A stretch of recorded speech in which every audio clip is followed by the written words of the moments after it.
My name's Daniel, and if you'd asked me 2 years ago, I would have said I had the perfect life. A loving wife, Sarah. A best friend since childhood, Mark. A modest house I was proud of. I wasn't rich, but I believed happiness wasn't measured in money. It was built on love and loyalty. I was wrong. Mark and I had been inseparable since high school. He was charming, outgoing, always dreaming big.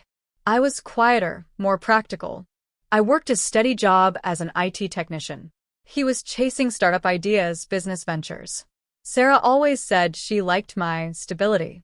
She teased me about Mark's risky lifestyle, saying she could never handle that kind of chaos. But over time, I noticed something odd. Mark started coming around more, even when I wasn't home. At first, it seemed harmless. He dropped by to keep Sarah company while I worked late. They laughed a lot together. Inside jokes. Whispering. I tried to ignore the knot forming in my stomach. I trusted them both with my life. One Friday, I came home early. I expected Sarah to be alone. Instead, I saw Mark's car outside. My heart pounded, but I told myself he's probably just visiting.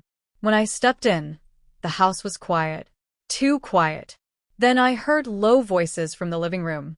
I crept closer and froze. Sarah was saying, "He's a good man, Mark. He doesn't dream like you." And Mark, he chuckled. "That's because Daniel lacks ambition. You deserve more, Sarah." It felt like someone had stabbed me. My best friend, the man I trusted most, was belittling me to my wife. I almost walked in right then, but I didn't.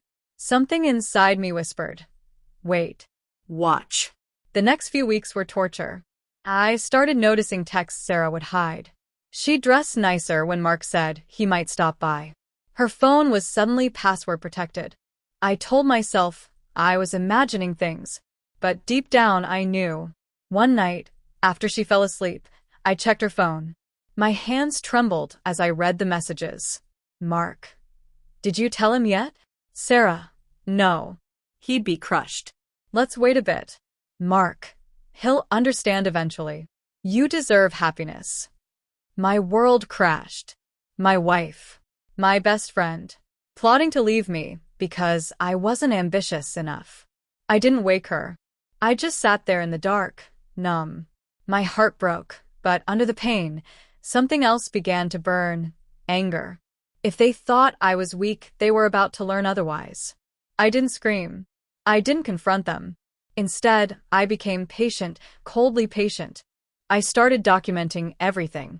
Screenshots of messages. Dates Mark came over. Phone records. Emails. I quietly consulted a divorce lawyer and found out how to protect myself financially. Sarah and I shared a joint savings account, including a small inheritance my late father left me. I discreetly moved my share into a separate account the lawyer set up. Then, I reached out to one of Mark's failed business partners, a guy named Kevin who Mark owed money to. Turns out Mark was desperate for investors for his next big venture. So I posed as an anonymous investor. I sent Mark an email, offering to meet about funding. He took the bait instantly, bragging to Sarah that he was finally about to make it big. I set up the meeting for a weekend getaway, the same weekend I planned to confront them both. The night before their secret weekend business trip, I invited them both to dinner. They didn't know I knew anything. I cooked Sarah's favorite meal. Played the perfect husband. Mark joked and smiled, probably thinking he'd already won. Then, after dessert, I placed an envelope on the table.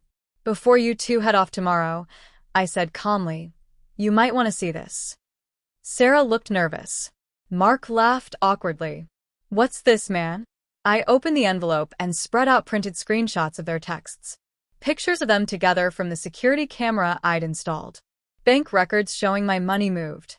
Sarah went pale. Mark's smug grin disappeared. I looked at Mark and repeated his own words. "Daniel lacks ambition, right? That's what you said." He stammered. "It's not what it looks like." I cut him off, calm but cold. "You're about to find out how much ambition I really have." I explained how I'd moved my funds, filed for divorce, and secured proof of their affair.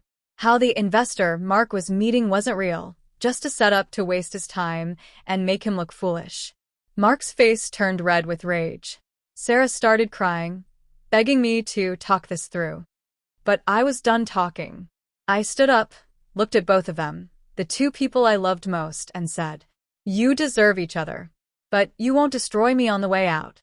Then I walked away. I didn't yell. I didn't cry in front of them. I just left. The divorce was smooth. Thanks to the evidence, Sarah couldn't take what wasn't hers. Mark's big investment deal collapsed. Word spread about his shady past with Kevin, and he lost credibility in the small business circle. Months later, I heard they tried to make it work as a couple. It didn't last. Mark's ventures failed again, and Sarah left him. Me? I rebuilt. It wasn't easy. There were nights I cried alone. Days I doubted myself. But I threw myself into my work, started a small side business, and found a new sense of confidence. I also learned something painful, but freeing.